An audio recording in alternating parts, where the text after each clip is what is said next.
déjà vu les différents types de conventions, mais je me suis dit que ce serait bon de faire un petit récapitulatif. J'en parle après ça. Bonjour, c'est Chantal Verion, bienvenue sur la chaîne de l'énergétique et de la radiesthésie simple, efficace et à la portée de tous. Si vous êtes nouveau, n'hésitez pas à vous abonner pour nous rejoindre dans ce monde magique de l'énergétique et de la radiesthésie. Mon pendule m'a dit que, voilà ce que beaucoup de personnes disent. Mais enfin, c'est du n'importe quoi, un pendule il ne parle pas, ils sont fous tous ces gens. Bien entendu, un pendule ne parle pas, hein. Et on croit en l'énergétique, mais quand même pas, on ne croit pas que notre pendule il nous parle, hein. Pourtant, il peut répondre à des questions que l'on pose. Le pendule c'est un outil. Lorsque l'on pose une question, notre âme va chercher la réponse en nous et à l'extérieur de nous, et plus précisément chez les cercles de lumière pour ceux qui ont visionné la vidéo précédente. Si vous ne voyez pas de quoi je parle, je vous invite à visionner la vidéo qui vous explique comment s'entourer de belles énergies. Bon, on revient à notre petit sujet. Lorsque l'âme a trouvé la réponse, elle va utiliser nos énergies pour faire bouger le pendule. Et alors, le mouvement du pendule se fera de manière différente en fonction de la réponse. C'est ce qu'on appelle la convention. Bien entendu, poser une question ouverte du style « de quelle couleur est la chemise de Chantal ?» ne donnera pas grand-chose, car on le sait, le pendule, il n'a pas de petite bouche pour parler. Il ne pourra pas décrire la couleur de ma chemise. Il faut donc poser des questions fermées qui demandent un seul type de réponse, qui va demander un oui ou un non. Donc la première convention à mettre en place est la convention oui-non.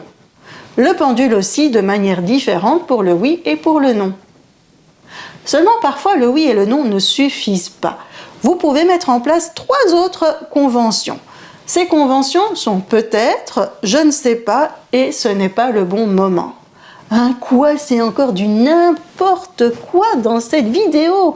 Oui, je sais, c'est ce que déjà certaines personnes m'ont dit. Elles pensent que l'âme c'est tout et que tout est écrit. Moi, c'est pas du tout ce que je pense, hein. Et ce n'est pas ce que je reçois lorsque je me connecte au cercle de lumière des guides qui m'accompagnent. Et ce n'est pas non plus ce que la vie m'a démontré.